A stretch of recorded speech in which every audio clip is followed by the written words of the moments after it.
I knew something was wrong the moment he laughed too easily at his own jokes. That was 3 years ago.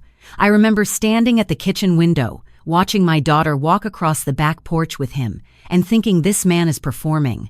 I didn't know what he was performing for yet. I just knew the difference between a man who is happy and a man who wants you to think he is. My name is Margaret, and I am 63 years old. I built a jewelry business from a single display case in a rented corner of a flower shop in Savannah, Georgia. That was 1987. By the time my husband passed 11 years ago now, we had 4 locations, a small but loyal wholesale operation, and a building on Broughton Street that my husband and I had purchased outright. No loans, no partners. Just 30 years of early mornings, and the kind of stubbornness people in my family called a character flaw until it made us comfortable. After my husband passed, I kept everything running. Some people expected me to sell. My brother-in-law called twice that first year with the name of a buyer. I thanked him both times and kept the phone face down on the counter for the rest of the afternoon. I had built something. I was not going to hand it to a stranger because grief made me tired.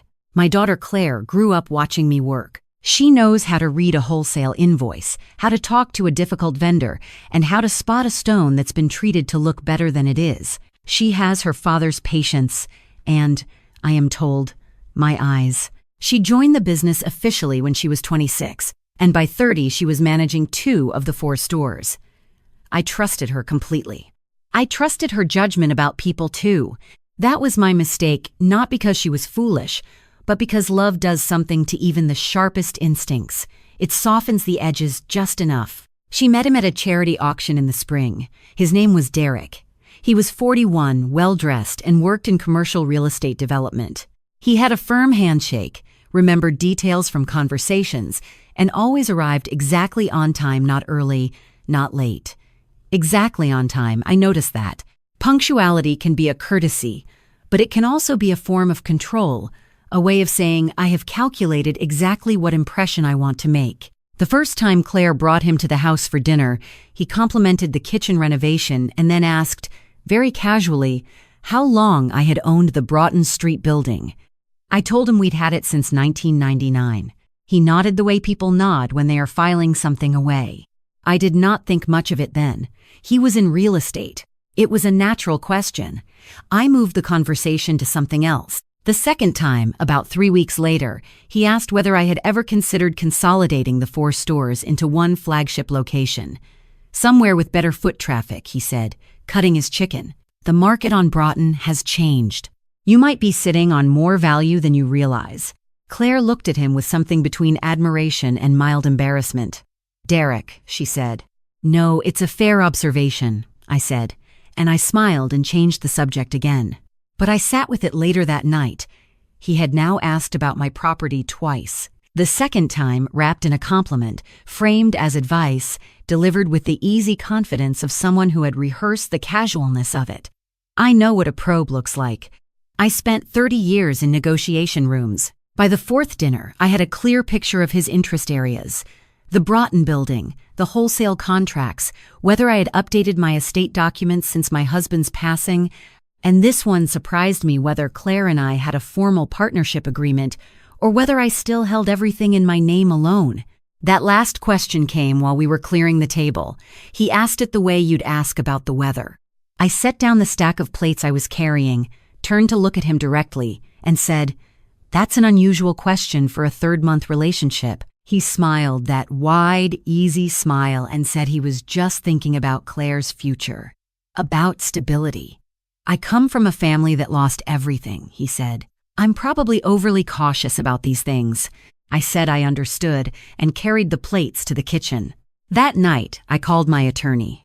I want to be very clear about something, because I have heard people say that a mother who doesn't trust her daughter's partner is simply being possessive. That is not what this was. I adore my daughter. I wanted her to be loved, genuinely and completely, by someone worthy of her. What I did not want, what I refused to allow, was for 30 years of my husband's work and mine to be dismantled by someone who had calculated the value of our assets before he had learned our middle names. My attorney, a woman I have worked with for over a decade, listened to everything I described, and was quiet for a moment. Then she said, "Margaret, update your documents. Now, don't wait." She didn't say I was overreacting. She's seen enough to know the difference. Within 2 weeks, I had revised my will, placed the Broughton building into a trust with conditions my attorney helped me draft carefully, and had a quiet conversation with my CPA about structuring the wholesale contracts in a way that required my direct authorization for any transfer or renegotiation. None of these changes were visible. Nothing looked different from the outside.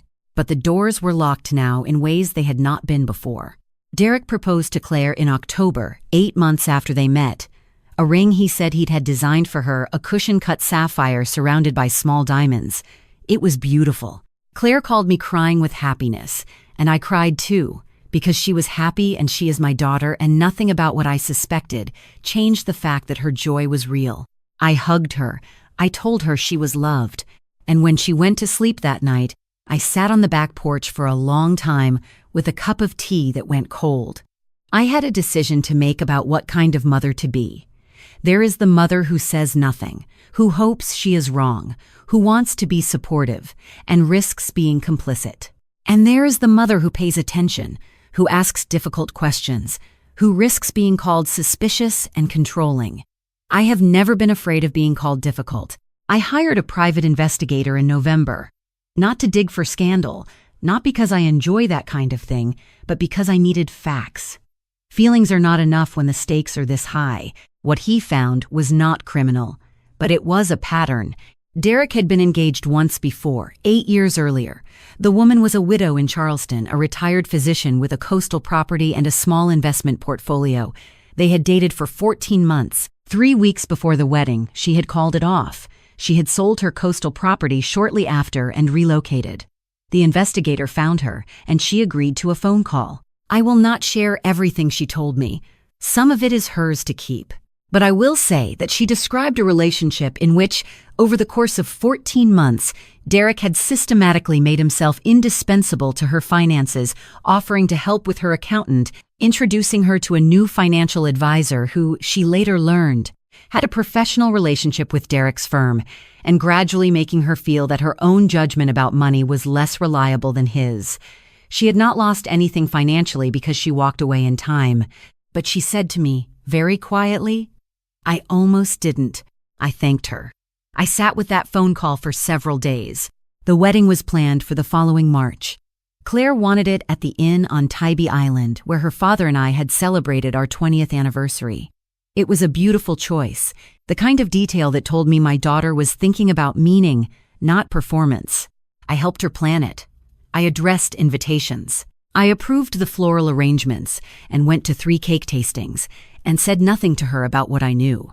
I want to explain that choice because I know it seems strange. I knew what Derek was. I had not yet decided how to use that knowledge. And there was something important I still didn't have. I didn't have proof of action. What I had was a pattern, a warning from another woman, and a list of uncomfortable questions. None of that would have meant anything to Claire in the state she was in. Love protects itself from evidence. I know this because I have loved people deeply, and the brain does not evaluate clearly when the heart is that invested. What I needed was for him to do something, and I believed he would, because people like Derek do not stop once they have started. In January, 2 months before the wedding, my store manager at the Broughton Street location called me to say that a man had come in asking questions. He had not introduced himself to the staff. He had walked through the back workroom without permission. The staff had assumed he was a contractor and had spent several minutes looking at the equipment and asking one of the junior staff how many pieces moved wholesale per week. I asked her to describe him. She did. I already knew. The following week, I received a call from a number I didn't recognize. It was a commercial real estate broker asking whether I had considered selling the Broughton building given current market conditions. He mentioned, without being asked, that he had recently spoken with someone in my family about the property. I recorded that call. I then did something I am not sure I would recommend to everyone, but which was right for me. I called Derek directly. I told him I had heard he'd been speaking to a broker about my property. I kept my voice pleasant. I asked if there had been a misunderstanding. He was smooth. He said he had simply mentioned in passing to an old colleague that the building was remarkable and that if I ever considered selling, they might be interested. He framed it as doing me a favor. He said he should have mentioned it to me first and apologized in the unhurried way of someone who does not feel genuinely sorry. I said, "Of course. I appreciate you thinking of me." After I hung up, I called my attorney, then Claire. I told Claire I needed to have a conversation with her before the wedding. I was specific. I told her I had concerns about Derek that I needed to share with her, and that I had documentation, and that I was asking her to listen with her full attention before she responded. The conversation lasted 4 hours. She cried. She was angry with me first, genuinely, deeply angry, the way you are angry when someone threatens something you love. I let her be angry. I did not apologize for what I had found. I showed her the investigator's report. I played her the recording of the broker's call. I read her a summary of what the woman in Charleston had described. By the 3rd hour, she was not crying because she was angry. She was crying for a different reason. She asked me for 2 weeks. She said she needed to do something on her own before the wedding. She would not tell me what. I said I trusted her. I drove home and did not sleep. What she did in those 2 weeks, I learned later, was go through every device, every document, every conversation she could access. She found a draft email, never sent, in which Derek had written to a colleague outlining a plan to establish power of attorney over my affairs within the first year of their marriage. The email described my age, the estimated value of my holdings, and the phrase I am quoting her, quoting it to me, "The mother won't be a problem once we have the structure in place." She printed it. She saved it to 3 places. She said nothing to him. On the morning of the wedding, she was calm. She had chosen to go through with the ceremony not to marry him, but to end it in a way that could not be undyed or explained away privately. I did not fully understand this choice until I was standing in that room watching it happen. The ceremony was at 11. The inn's garden was full of people, friends, family, colleagues who knew our business.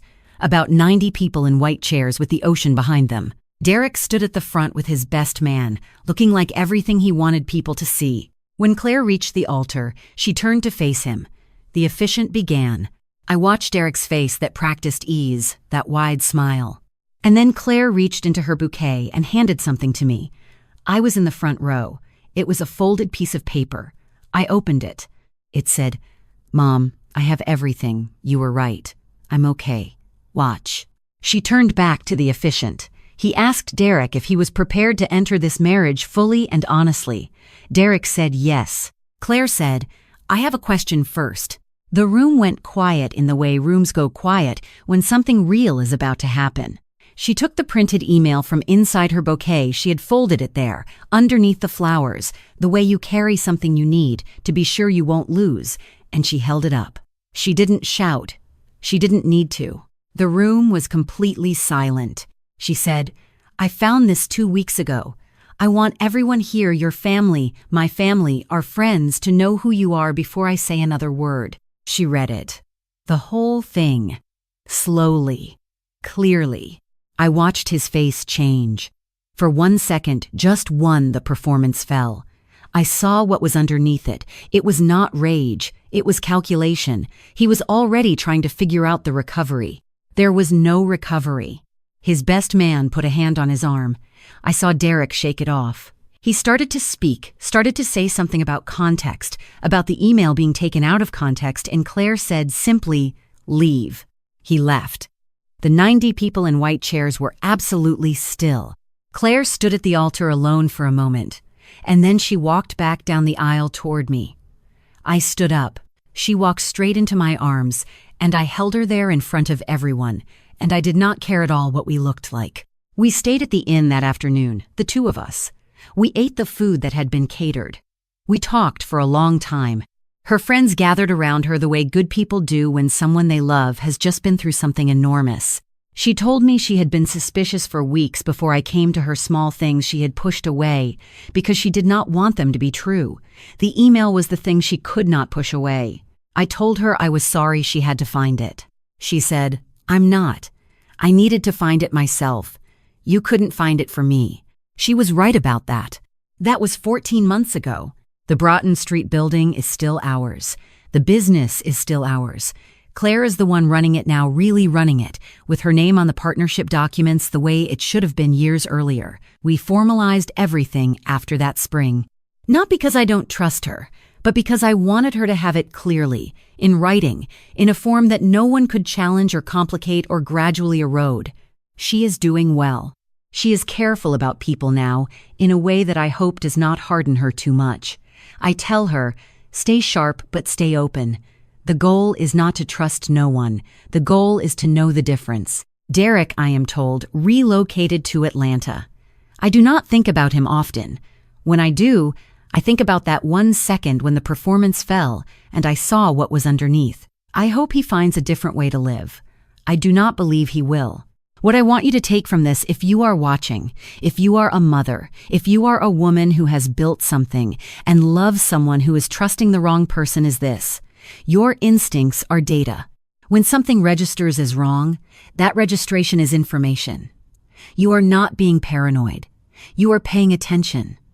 Pay attention. Protect what you built, not because it is more important than love, it isn't, but because protecting it is an act of love. Every morning my husband got up and went to work for our family was love. Every document I signed, every lease I negotiated, every long night I spent on the floor of that first small store arranging displays that was love in a form that lasts. Claire knows this now. She always did, I think. She just needed to get through it to remember. We had dinner last Sunday. She brought flowers from the market, which she always does on Sundays. We sat in the kitchen with the window open and the evening coming in off the water, and she told me she was thinking about the future, about what she wants to build, on her own terms. I listened. I told her she was going to be magnificent. I believed every word.